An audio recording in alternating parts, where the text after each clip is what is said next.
छोटा सा गांव था जो हिमाचल की पहाड़ियों में बसा हुआ था। यहाँ की शांति और हरियाली हर किसी को अपनी ओर खींचती थी, पर गांव के बाहर जंगल के किनारे एक पुराना गिरजाघर खड़ा था। इससे खोखली गिरजाघर कहा जाता था क्योंकि इसकी दीवारें और छत इतनी जर्जर थी कि हवा के झोंके भी उनमें से सनसनाती हुई निकल जाती थीं। गांव वाले इस गिरजाघर से दूरी बनाए रखते थे। कहते थे कि इसके नीचे कुछ ऐसा दफन है जो रात के सन्नाटे में जाग उठता है। विक्रम, एक युवा पत्रकार, शहर से कसारा आया था। वह रहस्यमयी कहानियों का शौकीन था और गांव की इस किंवदंती के बारे में सुनकर उत्साहित था। उसने ठान लिया कि वह इस गिरजाघर का रहस्य उजागर करेगा। गांव में पहुंचते ही उसने बुजुर्गों से बात की, पर अधिकांश ने उसे चेतावनी दी, विक्रम, उस जगह से दूर रहो। वहां जो है वो इंसान नहीं है। एक बुजुर्ग, मंगल चाचा, ने उसे बताया, 100 साल पहले उस गिरजाघर में एक पादरी रहता था, फादर जोसेफ। वह गांव वालों की मदद करता था, लेकिन एक रात वह गायब हो गया। कुछ कहते हैं कि उसने कोई अनुष्ठान किया था जो गलत हो गया। तब से गिरजाघर के नीचे की सीढ़ियां जो तहखाने में जाती हैं, हर रात अजीब आवाजें देती हैं। विक्रम की जिज्ञासा और बढ़ गई। उसने अपने कैमरे, टॉर्च और नोटबुक के साथ गिरजाघर जाने का फैसला किया। रात के 11 बजे जब गांव सो चुका था, विक्रम गिरजाघर के सामने खड़ा था। चांदनी रात थी, लेकिन गिरजाघर की छाया में अंधेरा गहरा था। उसने दरवाजा खोला, जो चरमराते हुए खुला। अंदर धूल और सड़ांध की गंध थी। टॉर्च की रोशनी में उसने देखा कि दीवारों पर पुराने चित्र थे, कुछ धार्मिक, कुछ अजीब प्रतीकों वाले।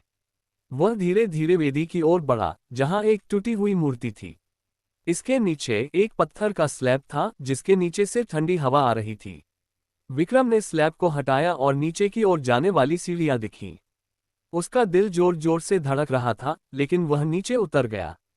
तहखाने में अंधेरा इतना घना था कि टॉर्च की रोशनी भी कम पड़ रही थी। दीवारों पर निशान थे, जैसे किसी ने नाखूनों से खुरचा हो। एक कोने में एक पुराना लकड़ी का बक्सा था। विक्रम ने उसे खोला तो उसमें एक डायरी थी, जिसके पन्ने पीले पड़ चुके थे। डायरी फादर जोसेफ की थी। विक्रम ने पढ़ना शुरू किया।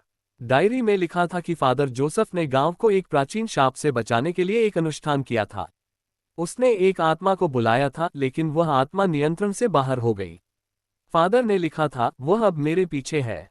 मैं इसे इस तहखाने में बंद कर दूंगा, पर यह हमेशा के लिए नहीं रुकेगी। अचानक एक ठंडी हवा का झोंका आया और टॉर्च की रोशनी टिमटिमाने लगी। विक्रम ने पीछे मुड़कर देखा, लेकिन वहां कोई नहीं था। फिर एक फुसफुसाहट सुनाई दी, तूने मुझे जगाया। विक्रम का खून जम गया। उसने भागने की कोशिश की, लेकिन सीढ़ियां गायब थीं। विक्रम ने अपने आप को संभाला और तहखाने में आगे बढ़ा। वहां एक पुराना दर्पण था, जिसमें उसका प्रतिबिंब नहीं दिख रहा था। इसके बजाय दर्पण में एक काला साया था, जिसके आंखें लाल थीं। साया धीरे धीरे दर्पण से बाहर निकलने लगा। विक्रम चिल्लाया और पीछे हट गया, लेकिन साया उसकी ओर बढ़ रहा था। उसने डायरी में पढ़ा एक मंत्र याद किया, जो फादर जोसेफ ने लिखा था। उसने पूरी ताकत से मंत्र पढ़ा और साया एक पल के लिए रुक गया।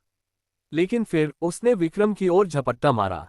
विक्रम ने आंखें बंद कर ली और जब खोली तो वह गिरजाघर के बाहर जमीन पर पड़ा था।